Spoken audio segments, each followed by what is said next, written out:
Beth Noveck, como saben, es directora y cofundadora de The GovLab, una institución que está trabajando desde la New York University para el desarrollo de mejores políticas públicas para el desarrollo de procesos de innovación utilizando las nuevas tecnologías.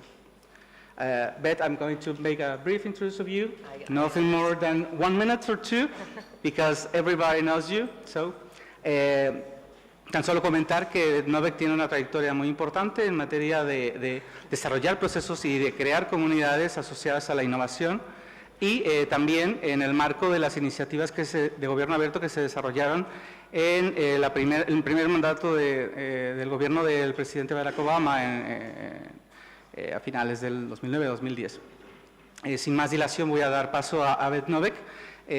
Como ya les recordó mi compañero, hay equipos de traducción. Dejarlos por si acaso aquellas personas que puedan entender inglés, va a ser muy fácil, si no habrá personas que no entiendan inglés, con lo cual sería bueno que si saben y comprenden inglés, pues bueno, dejárselo a aquellos que no puedan, ¿no? So, Beth Noveck, please. We are talking about, Beth Noveck nos va a hablar de su más reciente libro, Smarter Citizens, Smarter State. Thank you. Are very welcome, Beth.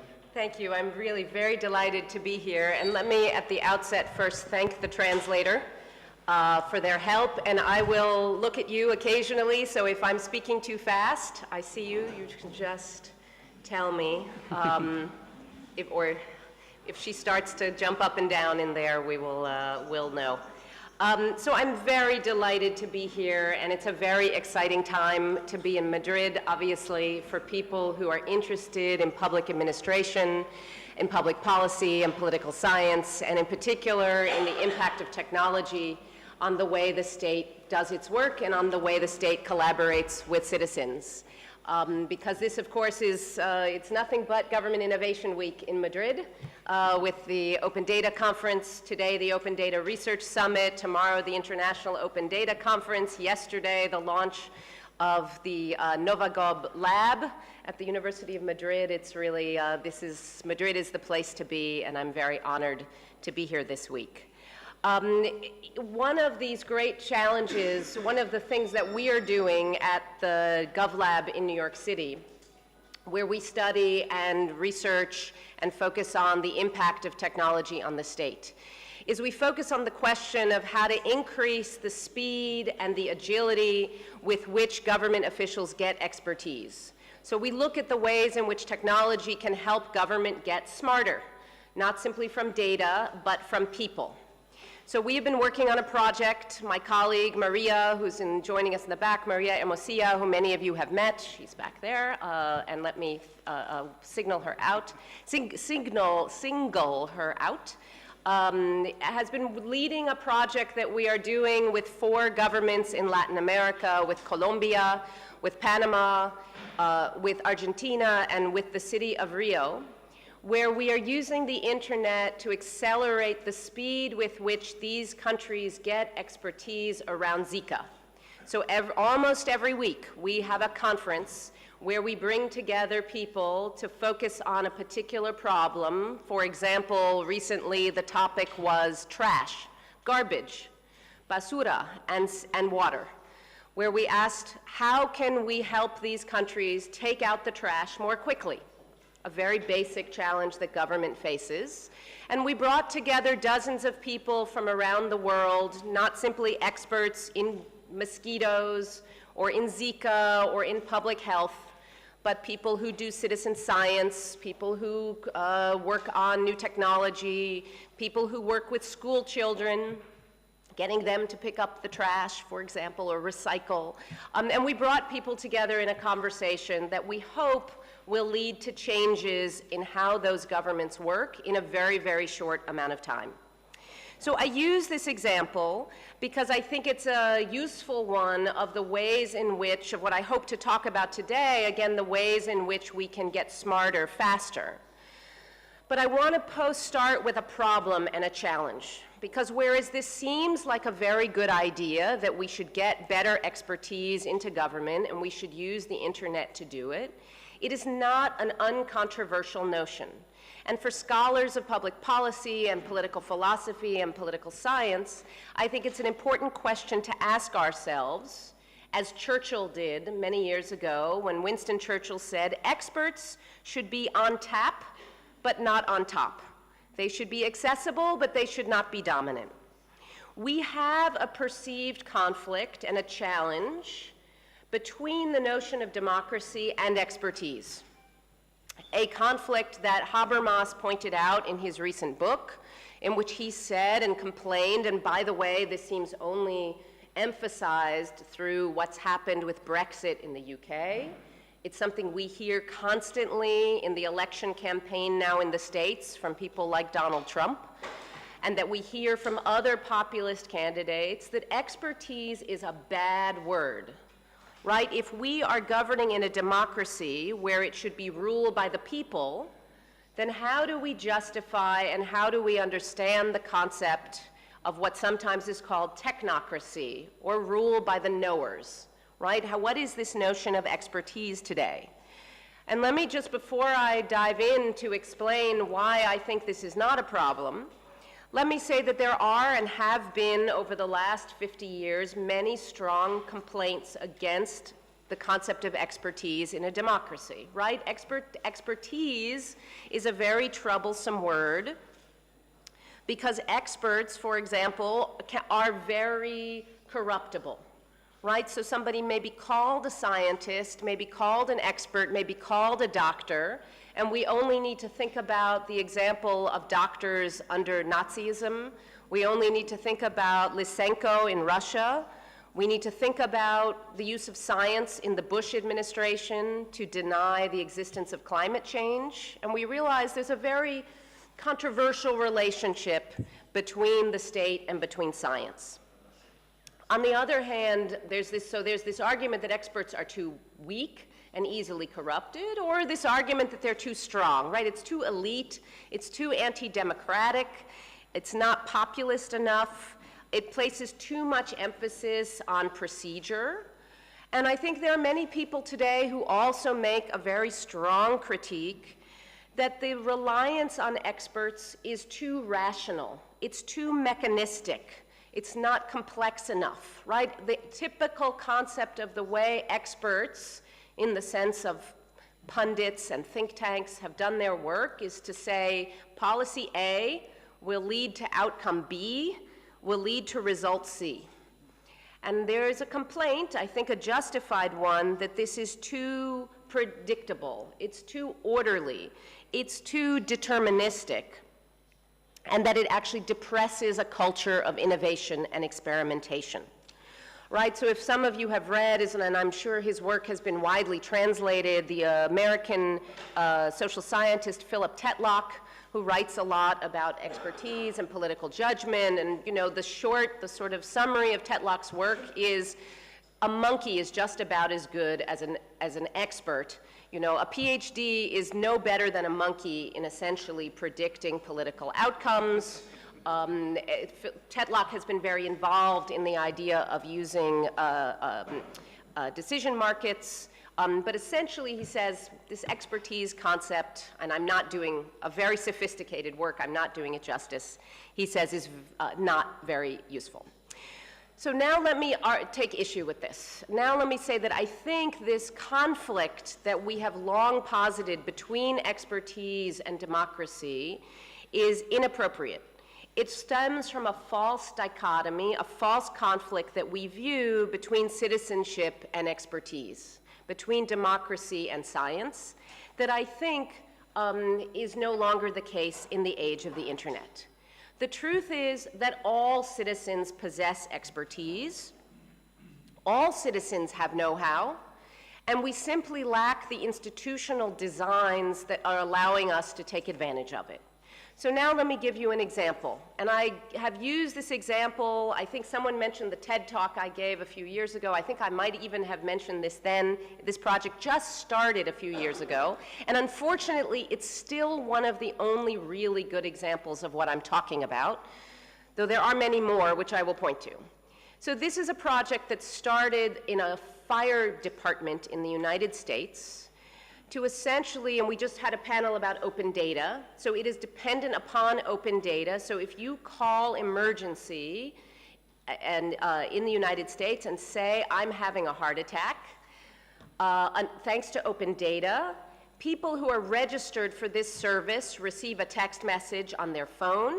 So God forbid you're having a heart attack, I get a text message, I can run to your aid and perform CPR, I can use the defibrillator, I can help save your life. Every minute that I get to you faster increases your life expectancy by 50%. So here's the example. When they start this project called Pulse Point, this is what government first response looks like in California. These dots are fire and police. This is traditional government. The project launches and you add citizens with cell phones and you suddenly have first response that looks like this. This is not unique anymore to the United States. Now in the UK, there's a project called Good Samaritan, Good Sam, which was started by a doctor, to do the same thing, namely to use technology to tap into skilled expertise, one specific skill, namely people who are trained in CPR, in cardiopulmonary resuscitation, to come to the aid of people who're having an accident. And this is the point, that thanks to the internet, thanks to really new techniques in data science, we have the ability to make more visible and searchable what people know. So we're all on LinkedIn, right? Or we all have a bio sketch, an online site on our university website that says where we went to school and how many articles we've written. Our credentials are very easy to find. But there are now also places that instead of just our articles and our footnotes, we can now find information about the experience that we have. So think about, for example, I don't know, I'm jet lagged. So last night I was up half the night listening to a book on Audible, the Amazon ebook site. And at the end of the book, by the way, very, very good book that I can recommend, but I finished it, and Audible gives me a badge, they give me an award which says, congratulations, you have won the award for Night Owl, for listening to books in the middle of the night. I am highly qualified at listening to books in the middle of the night. It is based not on my credentials, not based on the fact that I have a fancy degree from a fancy university, but based on my experience, the fact that I don't sleep very much. If I'm a programmer, I'm putting my code on GitHub. So there is a place, if I'm an employer, I'm not looking at whether you graduated from, maybe I care if you graduated from the University of Madrid or from MIT, but really what I care about is to look at your code in GitHub.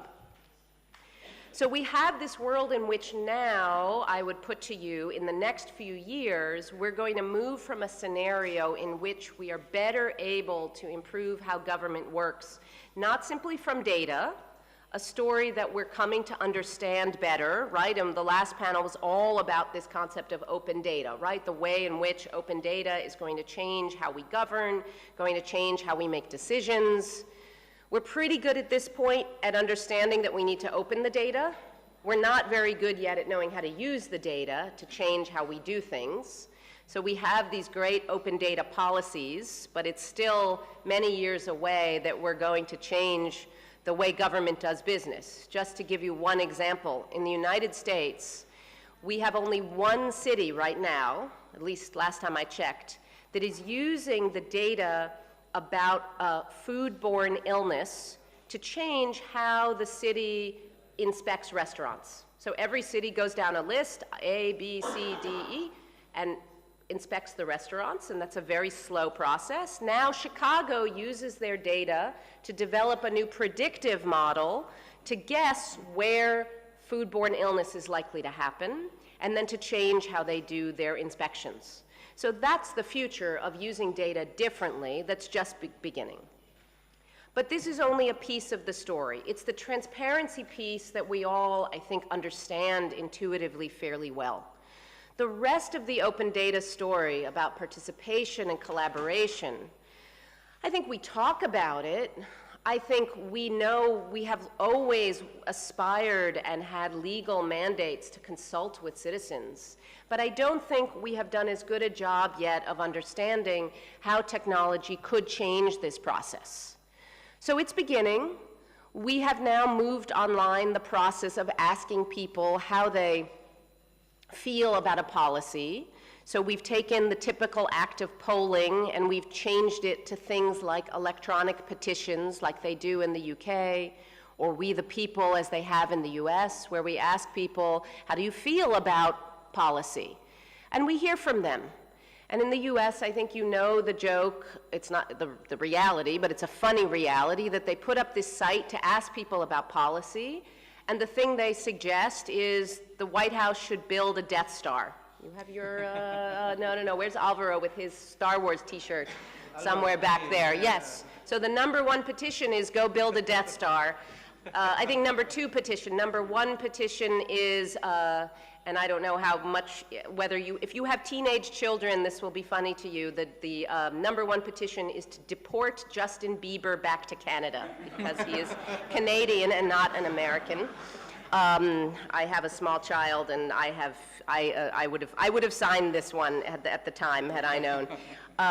So this is not very useful for governing. It's interesting because it brings issues to the forefront. It puts issues in the news, but generally not ones we don't know about. So there's discussion about gun control. After a shooting in the US, we're talking about gun control anywhere. There's discussions about police violence. But this is primarily just a way to amplify public opinion. But now we're seeing examples of actually engaging with people around their skills and know-how and expertise. So this one is not an online example. This is an offline one, though it takes technology to coordinate the new civil service training school in São Paulo, where they are, and I don't know if we have anybody from São Paulo who's here, who's involved in this project, or, oh, hello. I'm now embarrassed to talk about it in front of you. How many people have been involved in this effort now to get citizens to train civil servants? More than 1,000. Just to get people engaged. So this idea that the civil service doesn't have all the know-how, particularly about technology and expertise, we've been watching what you're doing to turn this civil service training idea on its head, to say, let's have the people train the civil servants instead of the other way around, to tap into what people's skills and know-how is. We're seeing the use of technology to engage with people, to ask them for their ideas, as in here in Madrid and elsewhere, where people are being asked for specific know-how around hard policy questions, like how do we write a transparency law, or what kinds of policies should we use or services should we deliver to better govern in a place like Paris. So I got a lot of my start in doing this work by building a project many years ago, this is 10 years ago, that we built a site to connect scientists to the patent office in the United States, and later in the UK and Japan and Korea and elsewhere, where there have been experiments with this idea of actually using new technology to engage with the scientific community to improve how we examine a patent. Fast forward to 2011, the United States puts up a website that is not very well known called challenge.gov, and 450 federal agencies are now putting up hard problems and asking the public to engage. So there's a challenge on there, or there was last year, to ask people for better ways to remove the salt from salt water, to improve agriculture and farming.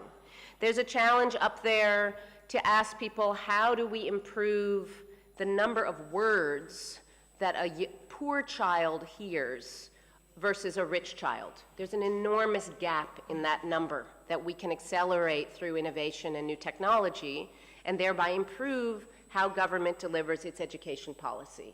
There are hundreds of these challenges up there. Incidentally, footnote, no research on the impact of these challenges, a whole wonderful set of dissertations waiting to happen and articles waiting to get written. But there is an interest now in the use of public engagement, as the European Food Safety Agency has asked this year. Tell us, they said, in a call for proposals in January, how we can use crowdsourcing to improve how we do our work of managing food safety in Europe. And the UK has done something very similar, to say we want to engage with people, not about how they feel, but about what they know. The big challenge, though, I would put to you of doing this work is what I refer to as the open call. It's the problem of saying, hello, is anyone out there who can help? This is a very poor mechanism for tapping into what people know. The reason Pulse Point works is because it targets, it identifies and pinpoints people with a specific skill. If you're having a heart attack and I don't know CPR or how to use a defibrillator, I'm not very useful to you. And frankly, you don't want to know how I feel about you're having a heart attack. And if you're having a heart attack, you really don't want to know how I feel about Justin Bieber. What you want is someone who can use a defibrillator. And what we need more of in government is this ability to target. The creator of Good Sam, Mark Wilson, uses this expression, which I find very amusing. I don't even understand it. But he says, you're never more than 5 meters from a spider. Maybe that's a fact, I don't know. If you look to your left and right, is there a spider near you? Well, apparently, you're not very far from a doctor. I think he's referring to sitting in a pub in England. If you sit in a bar in England, chances are somewhere in that bar is someone who has medical expertise. If only we knew how to find that talent hidden in plain sight. But it's very, very difficult to do that right now, with processes that are one size fits all, the same form of citizen engagement for everybody, with processes that are designed for mass-based engagement, voting, referenda, and the like, and without the use of technology, particularly new data science techniques for actually identifying what people know. The result of that is a cultural problem, that in government, we're not very good at actually asking questions. So when I served in the Obama administration, there were tools to do this. There were new platforms like Quora, Yahoo Answers, Google Answers. Some of these don't exist anymore. But the tool, we could have used these technologies, but I could not find anyone willing to say, I do not know. If you say, I don't know, the other political party says, what, you don't know? What's wrong with you? So there's political and cultural challenges to asking questions in the way that's very common in other communities. If I am a computer programmer, or I am a photographer, or I am a gardener, I'm very used to going online to a place like Stack Exchange and asking a question, and within seconds, getting an answer. We have a challenge with having institutional structures that allow us to do this. So whether it's in Europe or in the United States, we typically use what are called advisory committees, right? We form a committee of experts with fancy credentials, and we bring them to a capital like Madrid or Washington or Brussels, and they meet in a conference room, and they talk, and at the end, a PDF is produced, leading to a white paper or a report. That is very different from the online world in which you ask a question and get help quickly. It's very different from the idea of, I need CPR, and I need it right now. And tomorrow, I don't need CPR. Tomorrow, I need something else. And the next day, I need something else. This culture of more agile, faster expertise, and I cannot take credit for this term, it's actually an intern at Nesta who wrote a wonderful blog post in London called Crowdsourcing Wisely, that was about this idea that we need to go beyond the idea of the open call, the use of technology for mass-based engagement, to think about how do we do this kind of targeting. How do we actually create institutions culturally, legally, technically, that would allow us to connect with that expertise wherever it sits in society. So imagine if we could actually get the person, when we're faced with an Ebola crisis, imagine we can find the person who's lived in West Africa. Imagine if we can find the person who's actually worked on another pandemic. So this is what we do now with the Zika project that Maria is running, but the way that it works is by Maria doing all the work. By Maria going out and looking for the people and finding them and inviting them, and then inviting people to invite other people. We do a lot of manual, kind of handheld curation But there is an opportunity both to do that and then to automate that process more using technology that would allow us to match expertise, to match people to opportunities to participate in new ways. In the private sector, this is sometimes called people analytics, right? It's the use by HR, by human resources, of data science to figure out what employees know in order to better organize how we work. And this opportunity exists now to do some of the same kind of research and work on teams and organizations in public institutions as well. So I'll just take a couple of more minutes, if it's okay, to give you a couple of examples beyond Pulse Point of how some of this is unfolding today, and this is very, very new. So there is efforts now, for example, to catalog the expertise of everybody who works in our Ministry of Health in the United States, in Health and Human Services. There are 100,000 people who work in our National Health Ministry, and until recently now, nobody knows who they are.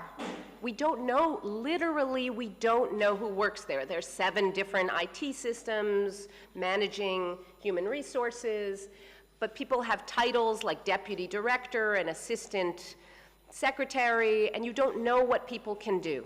So this leads to real challenges. I'm doing some work now with the National Health Service in the UK, which has the same problem.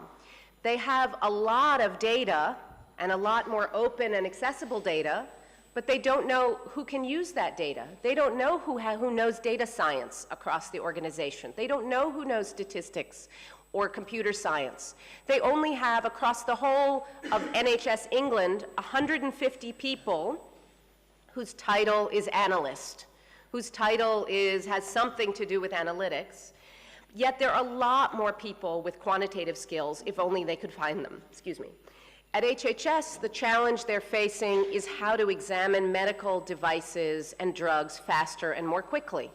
They know how to do it today when a medical device looks like, a heart defibrillator, typical sort of medical devices, but now medical devices are apps. Now medical devices are 3D printed. Now medical devices involve new technologies, and they don't know where to find the people in the civil service to review the medical devices. So they're building a platform to be able to do that. Side note, great idea. I wrote about this a long time ago. 2 years later, we're still working on the procurement to be able to use the platform to do this. So that's a very typical kind of phenomenon in government, which is why some of this is unfolding somewhat slowly. But it's called the HHS Experts Project, and I hope that within the next 6 months they will have rolled out this effort to better match their own expertise to problems. We're not just focused, though, in the public sector on using technology to index the credentials of experts. In the case HHS is things like what degrees you have in biomedical science. At the World Bank, they're creating an index of the skills of all the people who work in the World Bank, not just their credentials, but also their experience. Who's worked in which country? What kind of projects have you worked on? To better be able to get people who can work on problems of global poverty. So they rolled this out last year. The project is run by a Frenchman who's a philosopher who's written books about Diderot. So very appropriate that he is a scholar of he used to write about the encyclopedia, the original encyclopedia, and now he's doing knowledge management and IT for the World Bank, some 17th century, 21st century, it's all very well connected here. But it didn't work very well. Nobody used the platform. So then they started a phone number, a help desk. So now you call the help desk, and someone else uses the database to find the experts that you want in the World Bank, and the project is quite successful. We've written some informal early case studies about some of these examples of people analytics in the public sector, about the ability to target this kind of know-how that we've put up at a website called Smarter State. But I think we're really excited about this ability to do a better job of targeting, first, civil servants and public servants, and second of all, I think as a next step, citizens. So there's the emergence of sites like AgriVivo, an international site to catalog know-how among agricultural experts. Or in places like Wales in England, where they've built a site to catalog not what degrees you have, but what experience you have starting a small business, or managing Alzheimer's or diabetes in their community, taking practical know-how and being able to identify it in order to help to solve problems. I should add, this project has had a lot of troubles, and in fact, it's failing. And it's, again, I raise that because it's a very interesting set of research questions as to which of these is working and which are not, and why they aren't, and how we can do them better. In this case, this has a lot to do, I think, with very well-intentioned public servants who've never built a website before, trying to build much too fancy a website with too much money that they got from Cisco, and trying to do too much too quickly, and the project is stalled as a result. But that's another story for another day, and another student writing another dissertation about why that project didn't work and how to make the next one actually successful. So that's where I want to close, is how do we actually get from here to there? How do we create what the scholar Susan Moffett calls a participatory bureaucracy, where we can actually engage with and tap into the know-how of both citizens and civil servants? The first thing is, it's obviously about a cultural change. It's about a willingness to trust that the expertise is there, that people will participate meaningfully and helpfully, and that they can participate in ways that involve doing things like performing CPR, or going into a school to teach science to a child, or picking up the trash to prevent Zika, just as much as it may be about giving policy ideas on foreign relations, right? We tend to think about engagement as being about those policy questions, when we see lots of examples now of better co-creation around service delivery that are just as much about engaging people. But we also have to enable this. In the US, we have to get rid of laws that actually make this kind of engagement illegal. It's literally illegal to do this because of our law on federal advisory committees that make doing what I'm talking about impossible. In other places, we don't have any laws to mandate or create a framework for engagement, and we need that framework. In places like Spain, we need a legal framework for engagement, potentially, to encourage this kind of engagement. Not in the way we've done it in 1945 and 1950, where we're talking about getting interest groups, you know, we need the church and the unions and this group and that group, the interests represented, but how do we create laws that are about using technology to engage with people around what they know? We also therefore need much more engagement from the private and the public sector to create the tools that make it possible. So whether it's my badge that says I'm really good at listening to books at night, Mozilla has a project called the Open Badges Project, which is about enabling these kinds of digital credentials. At NYU, if you go to what's called our School of Professional Studies, you know, the sort of adult school where you go to learn Italian at night or learn how to write a screenplay, they give you a digital badge, not a piece of paper anymore. We have some participants who are here, in our GovLab Academy. I hope we gave you a digital badge. I have my badge, yes. There you go.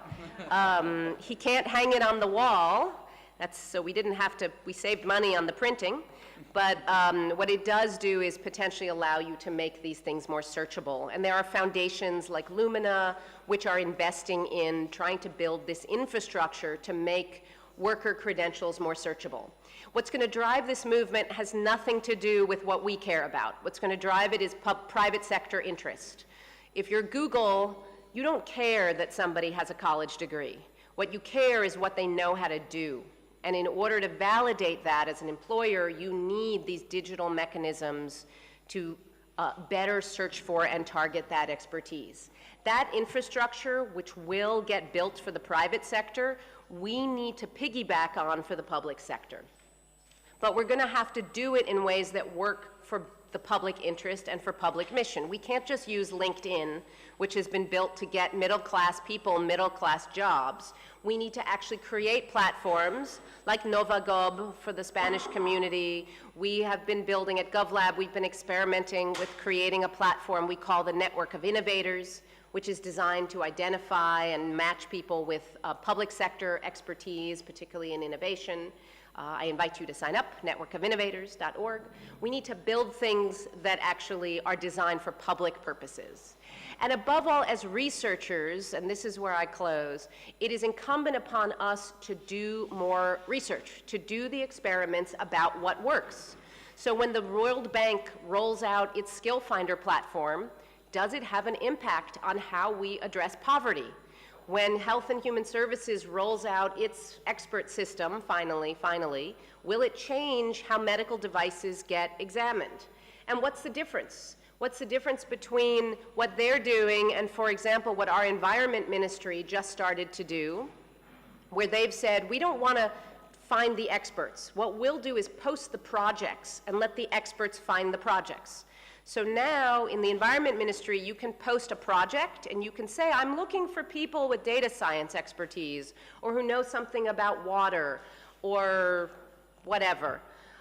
And then the people are supposed to come and find the project and say, I'd like to work on it. Which one of these works better? That's an open question, I think. How do we do this, and what is the impact on industrial organizations, on organizational dynamics, on how teams are created, and ultimately on how we solve problems? So we have to be willing then, as individuals, to put ourselves out there. For us as academics, this is not something new. We are very used to bragging online. Look at my articles, look at my credentials, look at what I know. But we need everybody to be willing to say, consistent with our own feelings about privacy, this is what I know and this is what I'm really good at. So maybe it's that you have a PhD in public policy, but maybe you actually know CPR, or maybe you could teach a school child algebra or geometry.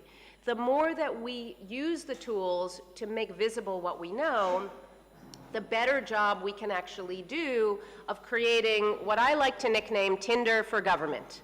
Namely, not the ability to match people for a date and other things, but the ability to match the supply of expertise that we have in society with the demand for that expertise in public institutions. So long as we continue to rely only on the open call, hey, anyone out there? We're going to always meet with resistance against citizen engagement, and we will not change. So long as we begin in the coming years to embrace the use of new technology to target what people know and to coordinate and curate and create those matches between problems and people, that is the way I would put to you that we will move from a world in which we have a good understanding of data.gov, a world in which we can actually create people.gov. Thank you.